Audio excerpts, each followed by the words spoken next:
যুক্তরাষ্ট্রের টেক্সাস অঙ্গরাজ্যের মধ্যাঞ্চলে হঠাৎ করে দেখা দিয়েছে নজিরবিহীন বন্যা। মুহূর্তেই যেন সবকিছু ভাসিয়ে নিয়ে যাচ্ছে। শুষ্ক আবহাওয়ার শহরগুলো চোখের পলকেই তলিয়ে গেছে পানির নিচে। যুক্তরাষ্ট্রের ইতিহাসে অন্যতম ভয়ঙ্কর এই প্রাকৃতিক দুর্যোগে হু হু করে বাড়ছে প্রাণহানির সংখ্যা।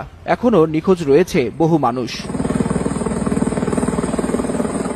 টেক্সাসে যে বন্যা দেখা দিয়েছে সেটি শুধু একটি প্রাকৃতিক দুর্যোগ নয়, এ যেন চোখের সামনে ভেসে উঠেছে প্রকৃতির কাছে মানুষের অসহায়ত্বের নির্মম চিত্র। মৃত্যুর সংখ্যা বাড়ছে, নিখোঁজদের খোঁজে চলছে মরিয়া চেষ্টা।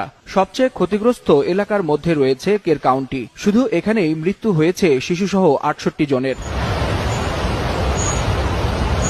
এমন ভয়ঙ্কর পরিস্থিতিতে যে যেভাবে পারছে বাঁচার জন্য ছুটছে, চেষ্টা করছে নিরাপদ আশ্রয়ে যাওয়ার জন্য। কিন্তু পরিস্থিতি যেভাবে দ্রুত নিয়ন্ত্রণের বাইরে যাচ্ছে তাতে চিন্তায় পড়ে গেছে বিশ্বের অন্যতম প্রভাবশালী এই দেশটি।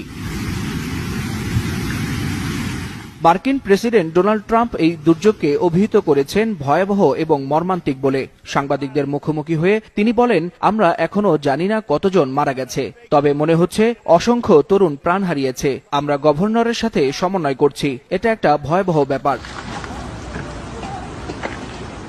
এদিকে বৃষ্টি এখনো থামেনি। টেক্সাস গভর্নর গ্রেগ অ্যাবট জানিয়েছে, রাজ্যের বিভিন্ন অংশে আকস্মিক বন্যার ঝুঁকি রয়ে গেছে। আগামী ২৪ থেকে ৪৮ ঘন্টার মধ্যে আরও ঝড় ও ভারী বৃষ্টিপাত হতে পারে, যা উদ্ধার তৎপরতায় বড় বাধা হয়ে দাঁড়াবে। তিনি আরও বলেন, আমাদের প্রধান লক্ষ্য এখন নিখোঁজদের খুঁজে বের করা। যদিও কিছু এলাকায় পানি নামছে, তবে পরিস্থিতি এখনো খুবই সংকটজনক।